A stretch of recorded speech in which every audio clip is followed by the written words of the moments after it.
Daniel finds a certified letter on his porch. His HOA just fined him $50,000 for property violations he never knew existed. The envelope felt heavier than it should. Crisp and official, the kind that ruined mornings. As Daniel peeled it open, a light breeze tugged at the edge of his flannel robe. The front porch of his father's home in Sarasota had always been quiet, until now. He read the bolded line again, $50,000 fine for cumulative property violations.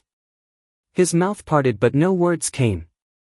Across the street, old Miss Olivia was feeding squirrels with slow, precise movements. She glanced up, waved softly, and muttered, as if the wind had carried the words, "You're not the first, and you won't be the last." Daniel blinked. "Excuse me?" But she was already scattering more peanuts by the flower bed, her pastel cardigan fluttering. Back inside, the house smelled faintly of brewed coffee and leather. Walter Franklin, upright at the kitchen table with the morning paper, didn't even look up as Daniel stormed in. "They fined me." Walter turned a page. "Fined you?" "The HOA. 50 grand. For what?" "They didn't say." "Faded paint, lawn irregularities, what does that even mean?" Walter lowered the paper, his eyes calm. "They've been itching to pull something like this. Same stunt they tried on the Millers in '03. And they didn't stop there." Daniel paced. "This is insane. I'm going down there."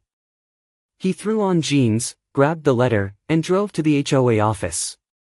It was wedged between a frozen yogurt shop and an optometrist, tiny, glass-fronted, with a paper sign taped inside, "No walk-ins. Appointments only." He pushed the door anyway. A bell tinkled. Behind the counter sat a woman with horn-rimmed glasses and a smile sharp as barbed wire. "May I help you?" "Daniel Franklin. I just got this." He waved the letter. She didn't take it. "You'll need to submit a formal dispute. Forms are in the tray." "What exactly am I being fined for?" "All outlined in the notice." "They're vague. And excessive." She raised a brow. "You're welcome to attend next month's board meeting." "Next month? This says I have 30 days. She only smiled. "Have a nice day." He walked out, pulse thudding. The HOA used dot matrix forms. He hadn't seen those since the '90s. He headed to Maple's Nest, the neighborhood diner. Walter had said the regulars talked there more than anywhere. The bell above the door rang. Booths were half-filled, mostly retirees with slow smiles and folded napkins. The waitress, a young woman with a strawberry ponytail, brought him coffee before he asked, "You must be Walter's boy." He nodded. "Any idea what's going on with the HOA?" She glanced over her shoulder, then leaned in. "They've been issuing fines all month. Same format. Same number, 50 grand. Folks say they're cleaning house before something big." He frowned. "Something big?" She shrugged and topped off his mug. "I just bring coffee."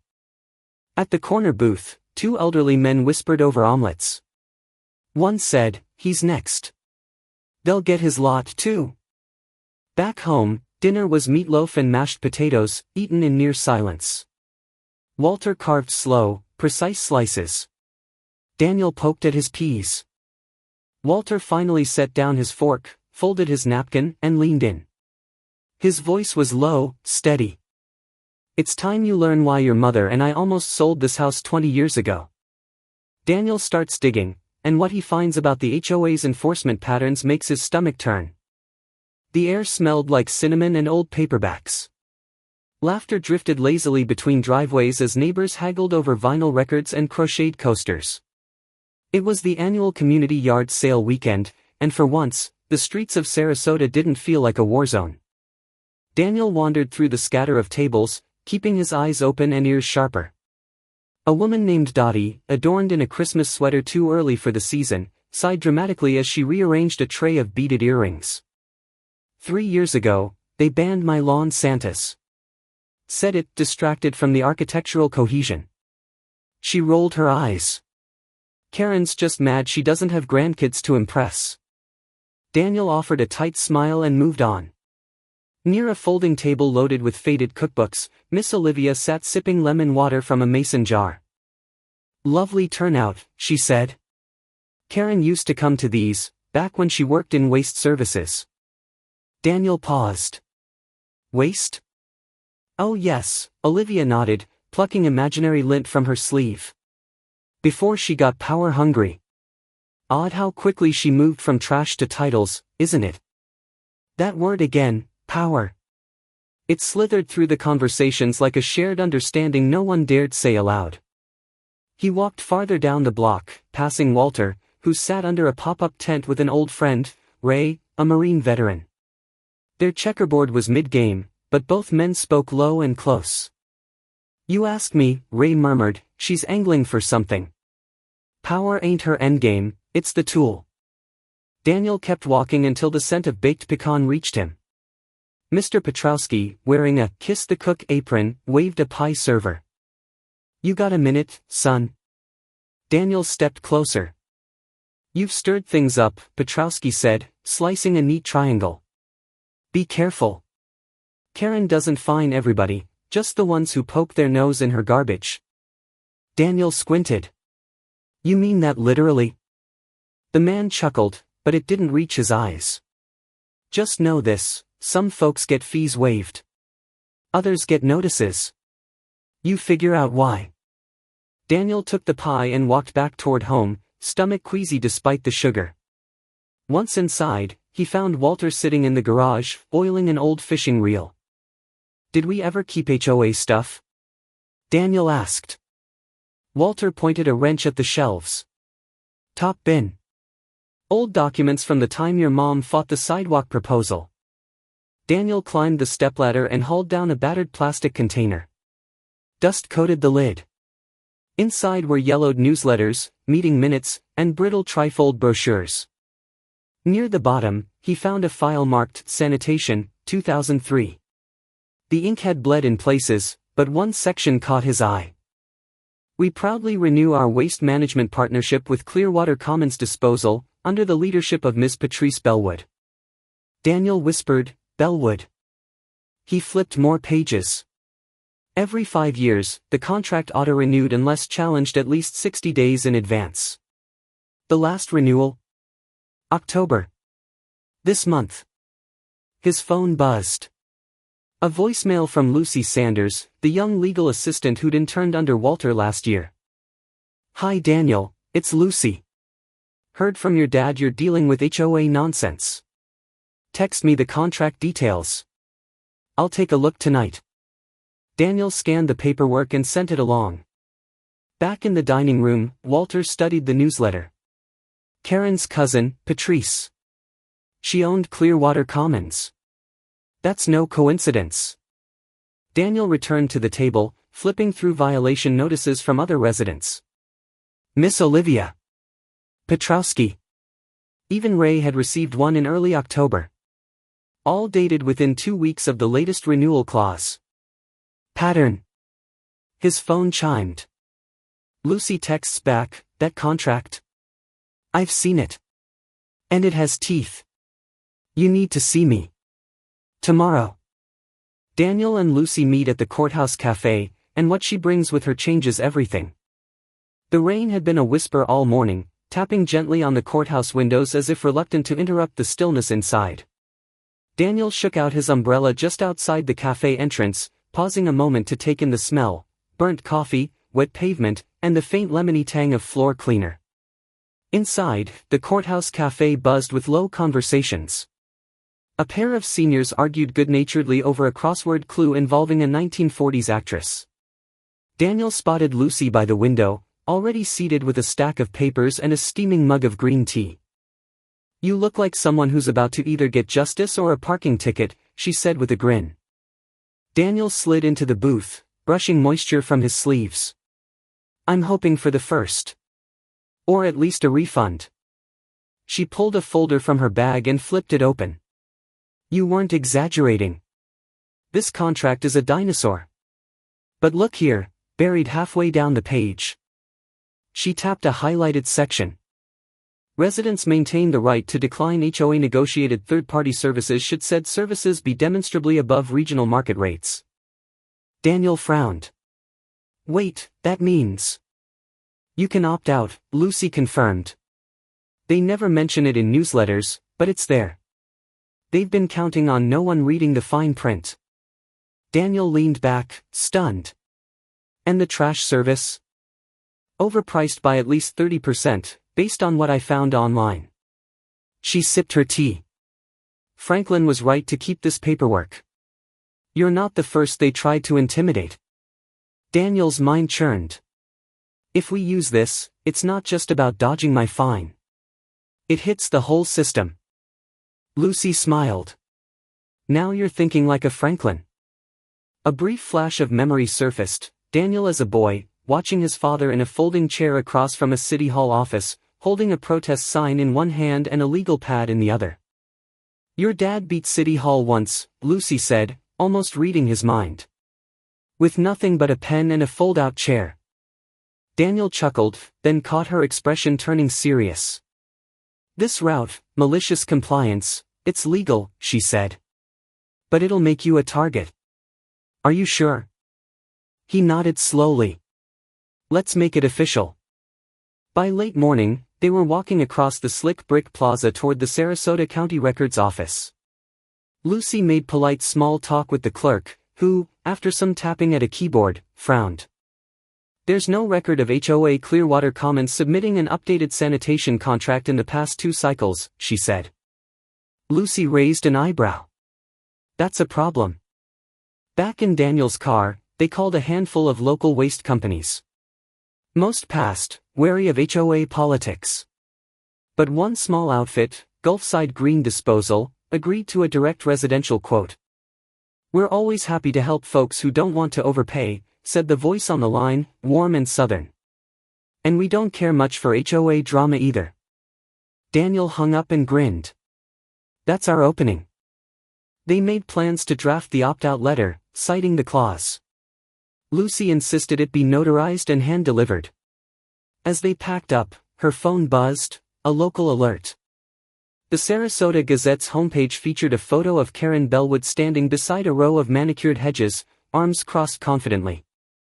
HOA Board wins award for neighborhood orderliness. Daniel groaned. Of course she did. That night, Walter sat in his recliner, polishing his old Navy medals with steady hands. The TV murmured in the background, some rerun courtroom drama, but his focus was elsewhere. He didn't speak, but Daniel could feel the tension. The old man knew when winds were shifting. Back at the HOA office the next morning, Daniel stood in the reception area with Lucy on speakerphone. The assistant barely acknowledged him as he placed the sealed envelope on the counter.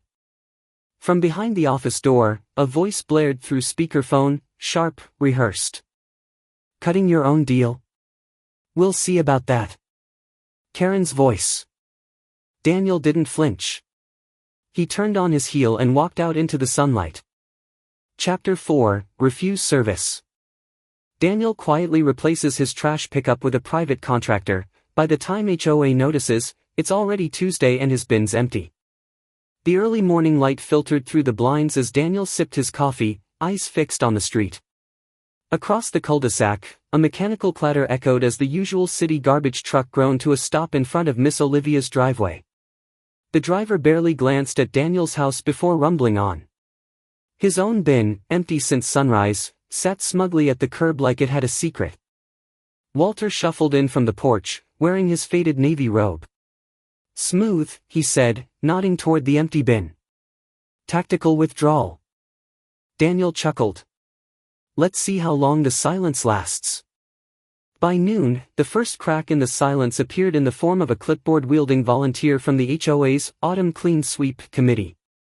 She offered Daniel a pamphlet about community tidiness and commented, without much subtlety, that every resident must maintain uniform trash protocols.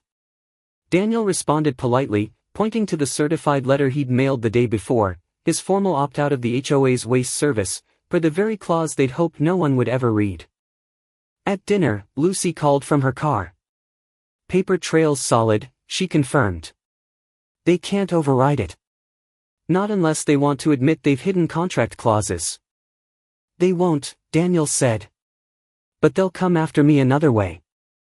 Lucy paused. Then we stay ahead. That evening, the Franklin porch was decorated with a simple American flag and a small, free speech zone sticker Walter had dug out from his storage. It fluttered beneath a carved jack-o'-lantern with a smug grin. Neighborhood kids wandered past, eyeing the pumpkins but veering away from the house with the old man in a rocking chair and the younger one watching everything from behind a screen door. The next day, Daniel received a formal invitation to the monthly HOA board meeting. It was printed on thick cardstock, unnecessarily fancy. Walter examined it and muttered, "She's rolling out the show." And so she did. Karen Bellwood stood at the front of the community hall like a judge presiding over a trial. Her platinum hair was pulled into a severe bun, her suit the color of oatmeal and just as stiff. When Daniel rose to speak, she interrupted before he could finish his sentence. "You have breached our agreement with the city's waste contractor," she declared. "This community was built on uniformity." From the back of the room, Bob Templeton, the HOA vice chair, cleared his throat. "Wasn't there a clause?" Karen's eyes flicked toward him. "A clause that was never activated." Lucy stood then, clutching a folder. "We activated it. And we filed with the county." The room went quiet. Even the kids loitering near the cookie tray stopped whispering. Karen stepped down, heels clicking sharply. "You've invited chaos." "No," Daniel replied. "I've just declined your version of order." Later that night, as Daniel and Walter walked home, a new sign was being hammered into the neighborhood entrance, "Unity through order." Walter chuckled dryly. Fascists always love a motto. They reached their porch in silence, the scent of October leaves thick in the air. Daniel unlocked the front door, but before stepping inside, Walter tapped him on the arm. "Hold up." He reached into his coat and pulled out a sealed envelope, yellowed slightly at the edges. "She just made her first mistake." Karen loses her temper during a public HOA meeting, and this time, people are recording. The hum of fluorescent lights buzzed overhead as residents shuffled into the Maple Estates clubhouse. Folding chairs squeaked under the weight of neighbors bundled in light jackets. Outside, the breeze hinted at a Florida November that couldn't quite commit to autumn. On a table near the front, a tin of lemon bars sat next to a ceramic coffee pot that had seen better decades.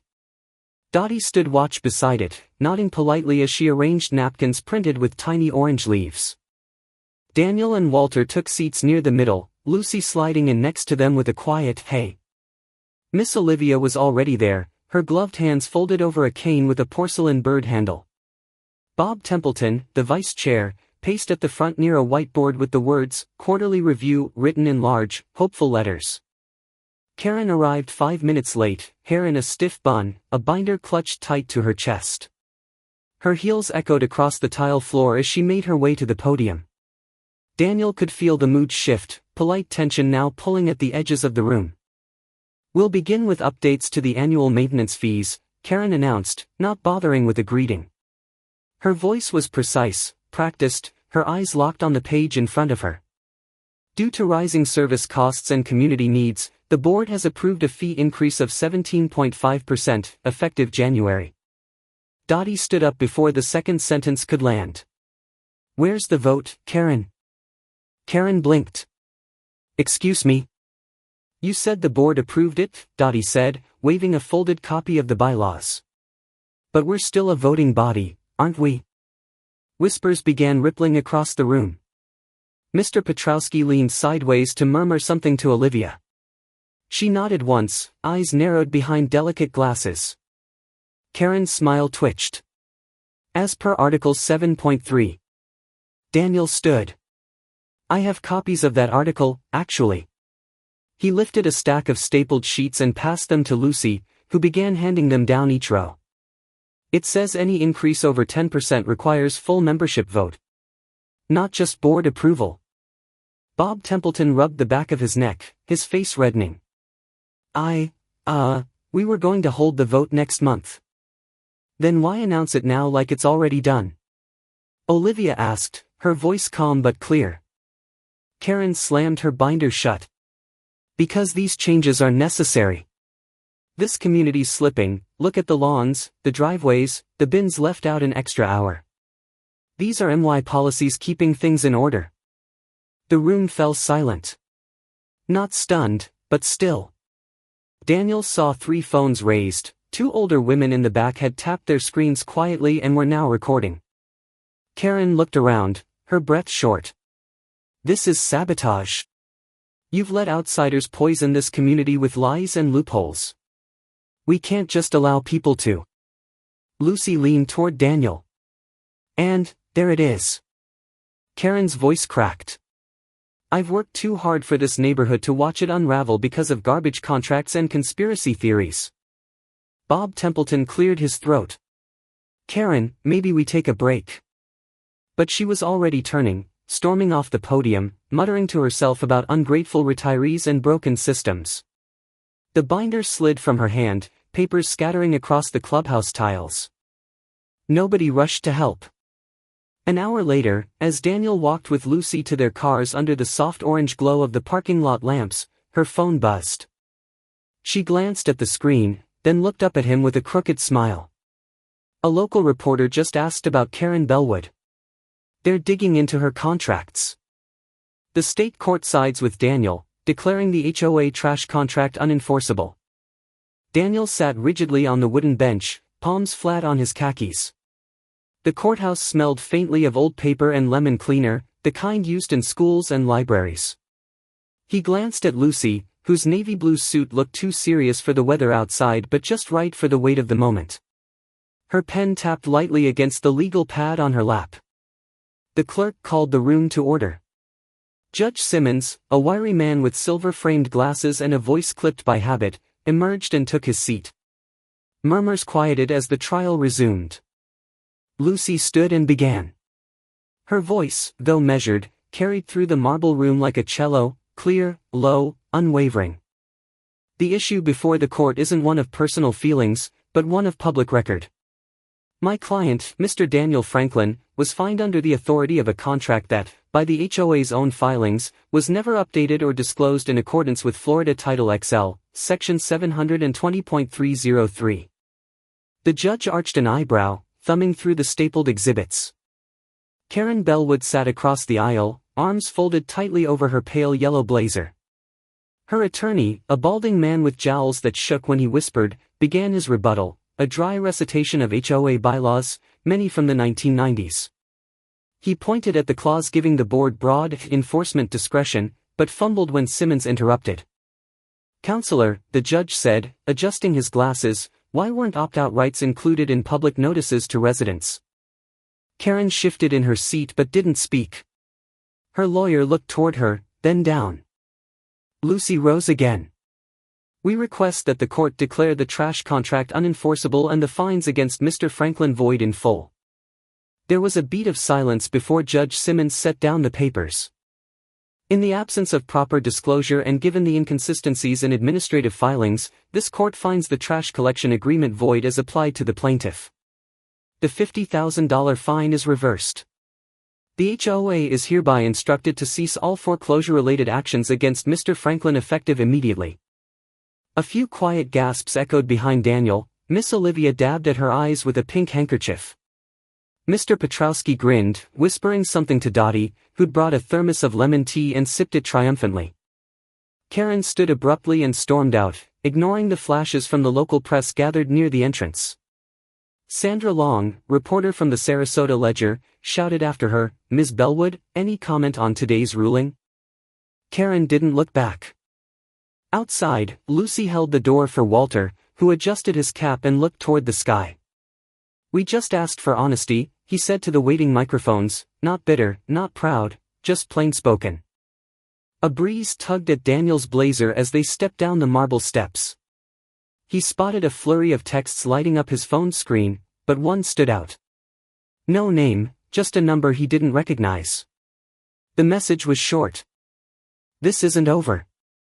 Not all the board agrees with Karen. Daniel receives a flash drive anonymously. It holds emails that could bury Karen's reign for good. The package had no return address, just his name in black marker, careful and deliberate, like the sender had thought long about writing it. Inside the thin envelope was a plain USB flash drive and a post-it, library computer. Folder, audit. Lucy sat beside him 20 minutes later, their shoulders close in the hushed hum of the Sarasota Public Library. The quiet click of keyboards and the occasional shuffle of paperback pages blended with the faint rustle of a veteran's tribute being set up outside, folding chairs, a brass band warming up, and small American flags trembling in the wind. Walter had declined to come inside. He preferred the sunlight, his navy pin gleaming beneath his jacket lapel as he handed flags to passing schoolchildren. Daniel inserted the flash drive. The folder opened without password. Inside, hundreds of HOA email files. Lucy leaned forward, brows furrowing as she opened one. Karen Bellwood at mapleestates.org, Lucy read. Subject, rate adjustments. Make it worth his while.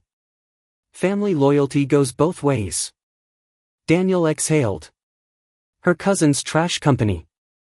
Another email, dated 3 weeks before Daniel's fine, revealed Karen giving the green light to overcharge specific households, more likely to stir trouble. A thread from Bob Templeton, marked confidential, included words that made Daniel's jaw tighten. Karen, I'm not comfortable with this. We should vote before extending any contract.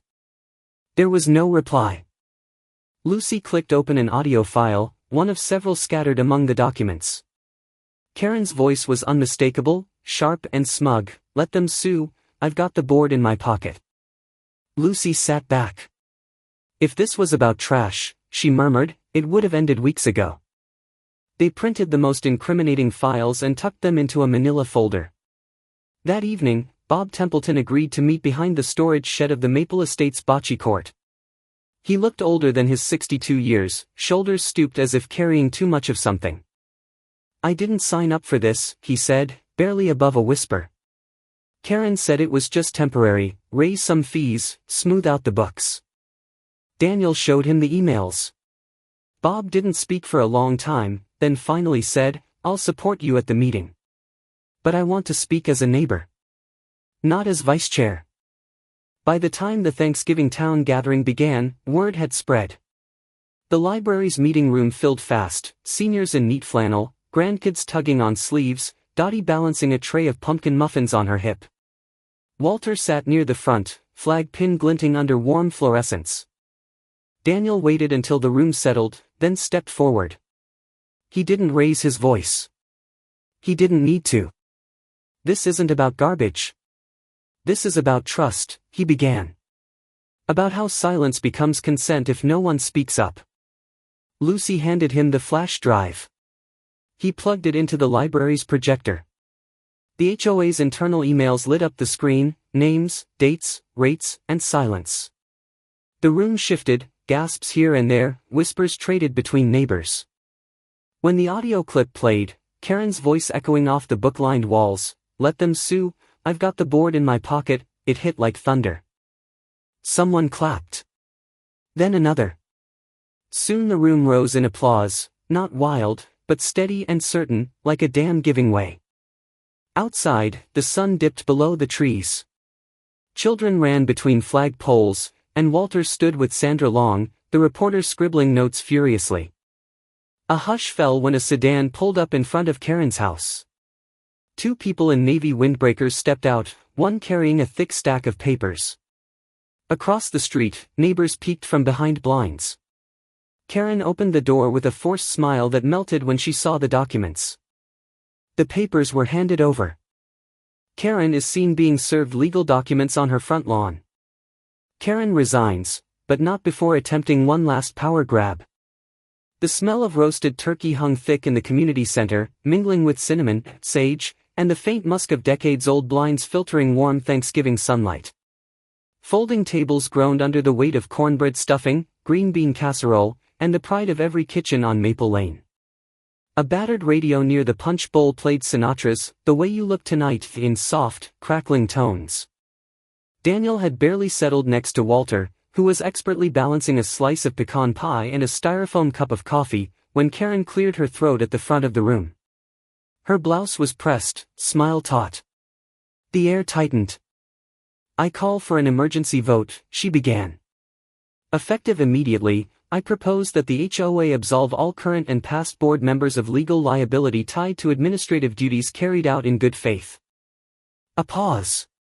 Dottie dropped a fork. Bob Templeton stood slowly, papers in hand, face calm. "This isn't a board meeting, Karen. This is Thanksgiving." Karen shot back, "It's within procedural rights to motion during a community gathering." Petrowski grumbled from the side, "Even the turkey got more warning." Voices stirred. Miss Olivia stood quietly and walked toward the door. Others followed. Not to leave, but to gather. By the time Karen raised her voice again, she was speaking to a wall of folded arms and furrowed brows. "This is sabotage," she hissed, fingers trembling. Walter put down his cup. "Or accountability.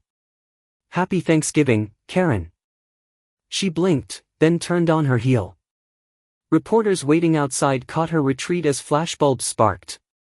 The last they saw of Karen Bellwood was her disappearing into a beige sedan, taillights blinking like an afterthought. Sandra Long's article went live that evening. Its title, "The HOA That Forgot Its Neighbors." By morning, it had been shared across 3 local news stations and the Facebook group for Florida Living, No Drama Please. Daniel stood near the bulletin board the next day as Bob posted a handwritten agenda, upcoming votes for HOA transparency rules, term limits, and formalizing opt-out rights. Lucy nudged Daniel. "They want you on the board." He chuckled. "I've had enough of fine print for a while." Walter, arms crossed, gave a small approving nod. Sometimes winning means knowing when to step back. Inside, Sinatra still played as someone adjusted the antenna. Neighbors passed around leftovers in foil-wrapped trays. Dottie handed out lemon bars shaped like tiny pumpkins. Petrowski poured cider into paper cups and called everyone "kid" with a wink. Toward evening, as the sun sank and the last of the dishes were scraped clean, Walter rose with a quiet clink of silverware. He didn't raise his voice, didn't call for attention, he simply lifted his glass and said, "To peace, not just in our homes, but with each other." No one clapped. They didn't need to. Later that night, Daniel returned to the house. Porch lights cast soft amber over the walkway, where dry leaves rustled like distant applause. As he approached the door, something caught his eye. Taped at chest level was a single folded note, handwriting tidy and unfamiliar. He opened it. "You opened the gate. We'll keep it that way." On a quiet Thanksgiving afternoon, neighbors finally looked one another in the eye, and saw more than just fences and rules. What began as one man's quiet stand against a ridiculous fine became a ripple of truth, breaking through years of silence and fear. When power is misused, it's not just rules that break, it's trust. But when a community finds its voice, even the loudest gatekeepers lose their grip. Like a creaky garden gate finally left open, sometimes all it takes is one hand to hold it wide for the rest to walk through.